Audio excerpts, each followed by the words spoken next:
Hey everyone, welcome to the October update. Round 2 with the video updates. I hope they're going well. It seemed like they went well last month, so I'm gonna keep trying them. And if you guys have any feedback, feel free to shoot me an email. But at the very least, it kind of feels like we're FaceTiming, only it's a little bit one-sided, which is a bit awkward. But anyways, we're gonna dive right into this month's email updates, kind of the what you need to know without kind of reading in depth for the rest of the email for you busy bees who don't have time to sit down and read the entire email. So the first things first, I included the information about our name change again. Just wanted to make sure that you guys are all up to date on the name change from Tiny Hands International to Love Justice International. I also included a updated link to our video. Last month when I sent out the link, it was still being edited, and so at some point during the month it was no longer available. So just want to make sure that you guys are getting a chance to watch that video. Our staff over here absolutely love it. We feel like it accurately portrays our work. We're super excited about it. We get really teary-eyed. And at the end of the day, I hope you guys just get really excited about the direction that Love Justice is going because we're all so stoked. So be sure to check out the video. And then I kind of segue into some September recaps. This past month, I had the really fortunate opportunity to travel to the Netherlands to watch one of my really great friends, Maria, compete in the World Triathlon Championships competition in the Netherlands. And it was just really, really fun. And surprisingly, it was also really restful for me. Home leave was just so jam-packed, full of one thing after the other, after the other, after the other, for a month and a half straight, that although I really loved my time and loved connecting with supporters and meeting with supporters and hanging out with friends and family and doing presentations, I just came back to Nepal, like capital T, tired. And this trip kind of allowed me to wind down from that and just rest and rejuvenate so that I can go into this fall with a clear mind and just ready to kind of stick my head down and just work really hard. So some other updates there that you're going to want to check out. Then I kind of segue into our interception totals from the last month, as well as some news and stories. We have a really, really great, exciting interception story that I want to just go into a little bit more detail about, because the intricacies of this interception just accurately portray just how phenomenal our staff are and how good they are at their job.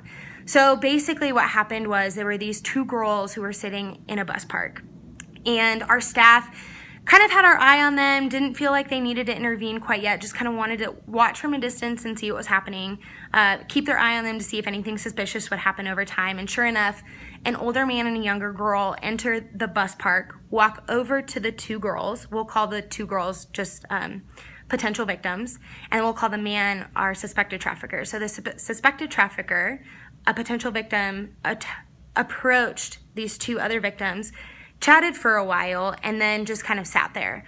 Well, then after some time, another suspected trafficker, so suspected trafficker 2, and another woman came into the bus park on scooters, picked up the two girls, and left.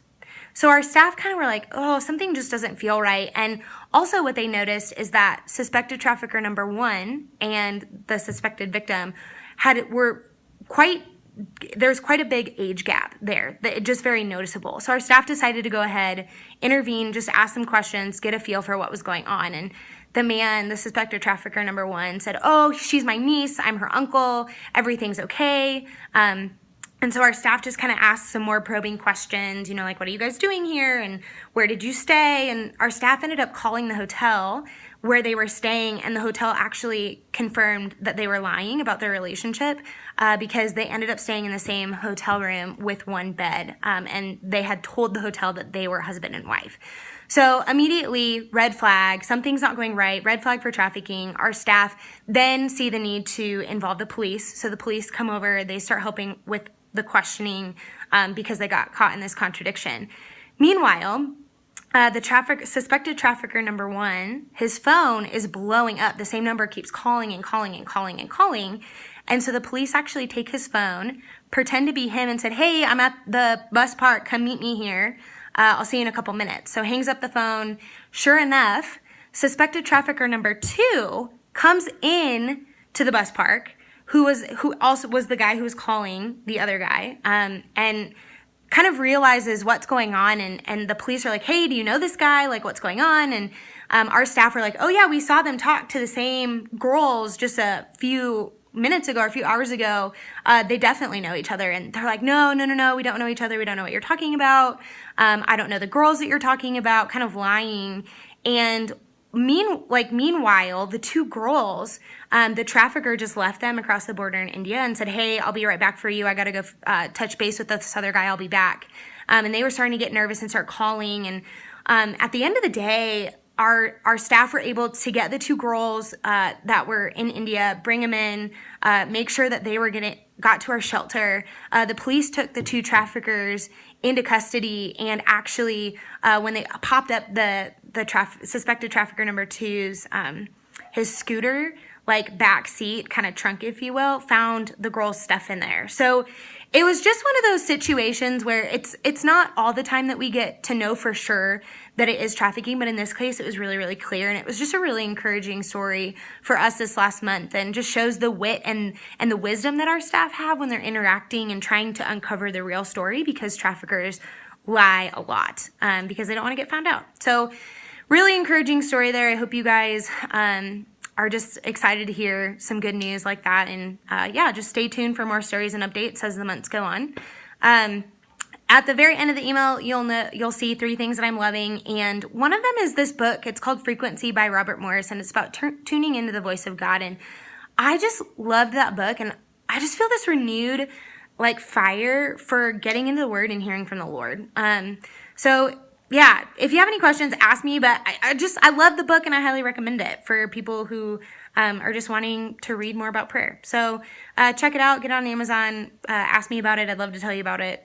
But yeah, so some other things I'm loving are at the end of the email. And then I wanted to just leave you with a little, you're in Nepal when nugget. I was doing those a lot at the very beginning of my time in Nepal, and then kind of ran out, but I went to the vegetable stand the other day and just came across a you're in Nepal when, and could not tell you guys. So I go up there, and they have, what's in season right now are these like little green pumpkins, and I'm not quite sure if they're squash or if they're pumpkins, and they're not orange, but they don't look like squash either. It's kind of this weird hybrid, like a gourd maybe. And anyways, I go up to the owner and say, hey, what is this? He goes, oh, it's a cucumber. And I was like, no. And I looked over and I grabbed the cucumber. I said, this is a cucumber, but like, what is this? He goes, oh, no, it's a cucumber. So, you're in Nepal when they call a pumpkin a cucumber, and don't really know. But I think at the end of the day, he just didn't know how to say it in English, and it was super funny and just one of those